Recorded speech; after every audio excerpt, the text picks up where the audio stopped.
வணக்கம். எல்லாரும் எப்படி இருக்கீங்க? வள்ளியின் தர்பார் ஆரம்பமாகுதுங்க. அக்கா, வள்ளிக்கா, நீங்கள் வர்றப்ப பெரியம்மா உங்களை பார்க்கலையா? நான் நேராக மேலே தான் வந்தேன். காலையிலே பெரியம்மா வந்து ஒரு நட பார்த்துட்டு தானே போனேன். அட அது இல்லைங்கக்கா, இப்போ நீங்கள் கொஞ்சம் நேரத்துக்கு முன்னாடி ஒரு பெரிய சம்பவமே நடந்தது. அது உங்களை வச்சு தான். என்னை வச்சு சம்பவம் நடந்துச்சா? யாக்கன்னு பூச்சாண்டி காமிக்கிறா? ராணிக்கா என்ன சொல்லுது மணிமொழியே? அட ஒன்றும் இல்லை வள்ளி. கொஞ்சம் நேரத்துக்கு முன்னாடி நான் கீழே போயிருந்தேன். மாமி வீட்டுக்கு புதுசாக குடித்தனம் வந்திருக்காங்கல்ல, உன்னை கேட்குறதுக்காக என்கிட்ட வந்தாங்க.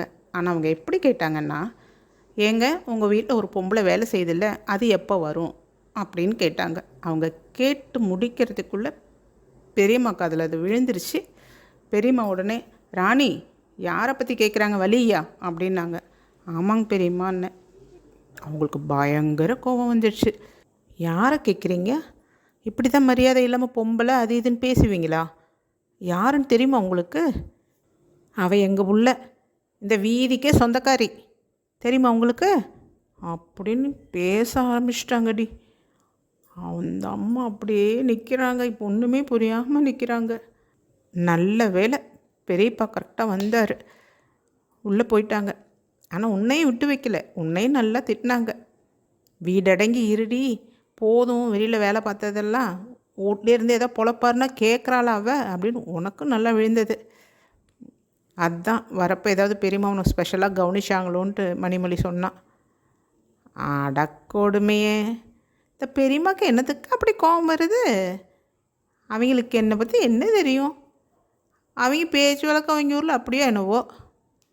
வயசாக வந்து பெரியம்மாவுக்கு சொல்கிறதுக்கு இல்லை போங்க. அக்கா, இருந்தாலும் அவங்க சொன்னது தப்பு தானே. பொம்பளை அது இதுன்னு பேசலாமா? மணிமொழி, பொம்பளைன்னு சொல்ல பின்னா ஆம்பளைன்னு சொல்லுவாங்க. நீ என் கூட பேசி பழகிட்ட, அதனால் உனக்கு அப்படி தப்பாக தெரியுது. நீ அவங்கள மாதிரி புதுசாக வந்திருந்தேன்னு வச்சுக்கோ, அமைதியாகத்தான் வேடிக்கை பார்த்துட்டு இருந்திருப்ப. அவங்களுக்கு தான் சப்போர்ட் பண்ணியிருப்ப. பாவம் அவங்கன்னு சொல்லியிருப்ப. தெரியுமா உனக்கு? அக்கா, அடக்கன்னு நெசமாக தான் சொல்கிறேன். அக்கா, எப்படிங்க்கா நீங்கள் எல்லாத்தையுமே சாதாரணமாகவே எடுத்துக்கிறீங்க? வள்ளி, நானும் கூட உன்கிட்ட பேசணும்னு நினச்சேன் வள்ளி. போதும் வள்ளி, அன்னைக்கு உன் சூழ்நிலை அப்படி இருந்துச்சு, வெளியில் வேலை செய்ய வந்தேன். இப்போ தான் உனக்கு நிலமை பரவாயில்ல இல்லை? உங்கள் வீட்டுக்காரோடையே சேர்ந்து நீ ஏதாவது பண்ணலாம்ல? அக்கா, நீங்கள் சொல்கிறதெல்லாம் நான் நினைக்காம இருப்பேன்னு நினைக்கிறீங்களா? போன வாரம் தமையந்திக்கா விட்டான்னா கூட ஃபோன் பண்ணியிருந்தாங்க அக்கா. என்னம்மா வள்ளி, இப்படியே இருக்கலான் இருக்கிறியா?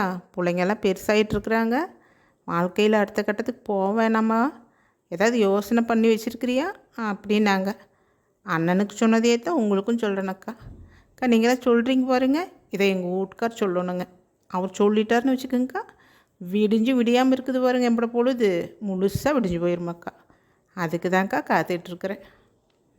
ஏன் வள்ளி, இதே வீதியில் பிறந்து நல்ல வசதியான வீட்டு பொண்ணாக வளர்ந்து இதே வீதியில் வீட்டு வேலை செய்கிறோமேன்னு உனக்கு கொஞ்சம் கூட கவலை இல்லையா? உன் மனசில் நீ அப்படி நினச்சதே இல்லையா? அக்கா, ஏன்னா யாராவது போய் செய்யின்னு கட்டாயப்படுத்தினாங்களா? நானாக தான் முடிவெடுத்தேன். அன்னைக்கு சூழ்நிலை அப்படியாக்கா, குடும்பத்தை காப்பாற்றணும் இல்லை. நான் படித்த படிப்புக்கு எனக்கு கலெக்டர் வேலையாக கொடுப்பாங்க. நானாக எடுத்த முடிவு, அப்புறம் என்னத்துக்கு கவலைப்படணும்? அக்கா, கவலைப்பட்டால் மட்டும் என்ன ஆயிர போகுது? அக்கா, கவலைன்னா என்னன்னே தெரியாமல் இருந்தேனக்கா பல காலம். என்னது தான் கவலைன்னு தெரிஞ்சுக்கிட்டேன் பாருங்க. அன்னைக்கு எனக்கு கவலைப்படுறதுக்கு நேரமே இல்லையாக்கா, ஓட ஆரம்பிச்சிட்டேன். அதுவாக இருக்கிற வரைக்கும் இருக்க வேண்டியது தான். அட இவகிட்ட நம்மளால் ஒன்றும் பண்ண முடியாதுன்னு அதுவாக சலிச்சு போக வேண்டியது தான். வேறு என்ன பண்ண முடியும் இந்த கவலையால்? என்ன சான்ஸே இல்லை வள்ளிக்கா. நீங்கள் என்னம்மா பேசுகிறீங்க தெரியுமா? எவ்வளோ பெரிய விஷயத்த எவ்வளோ சாதாரணமாக சொல்கிறீங்க. அக்கா, நீங்கள் அன்னைக்கு ஒரு நாள் ஒரு ப்ளூ கலர் காட்டன் சாரி கட்டிட்டு வந்தீங்க இல்லை? அன்னைக்கு செம்மையாக இருந்தீங்க. நான் ராணிக்காட்ட சொன்னேன், அக்கா வள்ளிக்கா எப்படி இருக்காங்க பாருங்கள், இவங்க வீட்டு வேலை செய்கிற மாதிரியா இருக்காங்க அப்படின்னு. அதுக்கு ராணிக்கா சொன்னாங்க, என்ன செய்கிறது, ஆண்டவன் அவன் தலையில் அப்படி எழுதி வச்சிட்டான் அப்படின்னாங்க. ஏனுங்க ராணிக்கா அப்படியே சொன்னீங்க? எனக்கு ஆடவனெல்லாம் நல்ல விதமாக தாக்கா எழுதி வச்சுருக்கிறாரு. இல்லைன்னா இப்படி உட்காந்து தெம்பாக பேசிகிட்டு இருக்க முடியுமா என்னால்? என்ன இந்த கூட இருக்கிற சனங்க குறுக்க நின்றுட்டாங்க. குறுக்க நின்னா பயணம் நின்று போயிடுமா? கொஞ்சம் முன்ன பின்ன ஆகும், அவ்வளோதான். அக்கா, எல்லாமே நல்லா அமைஞ்சிருந்து நிலச்சி நிற்கிறது ஒன்றும் பெரிய விஷயம் இல்லைங்க. குண்டும் குழியுமா பாதை கடந்து வந்து நிற்கிறாங்க பாருங்க, அதுதானக்கா வாழ்க்கை. வாழ்க்கைன்னா கஷ்டம் நஷ்டம் எல்லாம் தான் இருக்குங்க. அதையெல்லாம் கவலையெல்லாம் எடுத்துக்கூடாதுங்க. வள்ளிக்கா சான்ஸே இல்லை. எவ்வளோ நல்லா பேசுகிறீங்க தெரியுமா? உங்கள் பேச்சை கேட்டாலே பாசிட்டிவிட்டியாக இருக்குது. மணிமொழி, நான் ஒன்று மட்டும் சொல்கிறேன் கேட்டுக்கோ. என்கிட்ட பேசினா தமிழில் தான் பேசணும், இங்கிலீஷ்லாம் பேசக்கூடாது. எங்கள் பிள்ளைங்களாம் இங்கிலீஷில் தான் படிக்குதுங்க, பேசக்கூட தெரியும். ஆனால் ஏன் முன்னாடி பேசக்கூடாதுன்னு தான் நான் சொல்லியிருக்கிறேன். ஏங்க்கா, இங்கிலீஷ்னால் உங்களுக்கு பிடிக்காதா? இங்கிலீஷை எனக்கு பிடிக்காமல் இருக்குமா கண்ணு? அந்த இங்கிலீஷுக்கு தான் என்ன பிடிக்காமல் போயிடுச்சு. எனக்கு அதுக்கு 7ஆம் பொருத்தமாகவே போயிடுச்சு. ஒருவேளை ராணிக்கா சொன்ன மாதிரி அந்த இங்கிலீஷ்க்கு மட்டும் எனக்கு பிடிச்சிருந்தா எப்படி தலைவிதி வேறையாக தான் இருந்திருக்குமோ என்னவோ. அக்கா, உங்களுக்கு படிப்பு கம்மியாக இருந்தால் என்னக்கா, உங்களுக்கு பேச்செல்லாம் சூப்பராக வருது. நல்லா தான் வருது, நல்லா வந்தால் நல்லா தான் இருக்கும். வள்ளிக்கா, நான் ஒன்று சொன்னால் கேட்பீங்களா? அக்கா, நீங்கள் ஏன் வீட்டு வேலை செய்கிற அளவுக்கு வந்தீங்க? உங்கள் லைஃப்பில் அப்படி என்னக்கா நடந்தது? ப்ளீஸ் உங்கள் கதையை கொஞ்சம் சொல்கிறீங்களா? ஆமாம் வள்ளி, உங்ககிட்ட நிறைய விஷயம் கேட்கணுன்னு எனக்கு நிறையா தடவை தோணும். ஆனால் எங்கே நான் கேட்டு உன் மனசு கஷ்டப்பட்டுருமோன்ட்டு நான் நிறையா தடவை யோசிச்சுட்டு அப்படியே விட்டதுண்டு. சொல்லு வள்ளி, என்ன தான் ஆச்சு உன் லைஃப்பில்?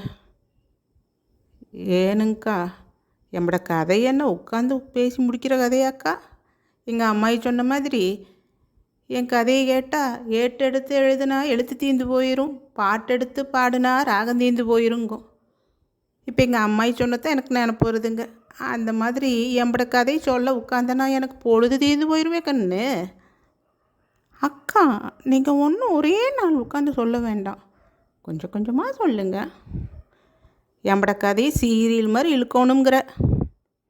ஹாய் அக்கா, உங்கள் கதை சீரியலாக இருந்தால் கண்டிப்பாக அதில் நானும் வருவேன். சரியா போச்சு போ. நான் உங்களுக்கு ஒரு கதை சொல்லலான்னு வந்தால் நீங்கள் எம்பட கதையை கேட்குறீங்க. நீங்கள் என்ன கதை சொல்ல வந்தீங்க? நான் அந்த ரோசா ராணி கதையை தான் சொல்ல வந்தேன். ரோசா ராணியா? யார் வள்ளி? அக்கா, அது ஒரு புது கதை அக்கா. சரி விடுங்க, இந்த 2 கதையை சேர்த்து சொல்கிறேன். இப்போ நேரமாகி போச்சு, நாளைக்கு வாரேன். ராணி, மணிமொழி இவங்களோடு சேர்ந்து வள்ளி வாழ்க்கையில் அப்படி என்ன தான் நடந்ததுங்கிறத வரும் பதிவுகளில் நாமும் தெரிஞ்சுக்க போகிறோங்க. வள்ளியின் தர்பார் இத்துடன் முடிகிறது. மீண்டும் சந்திப்போம்.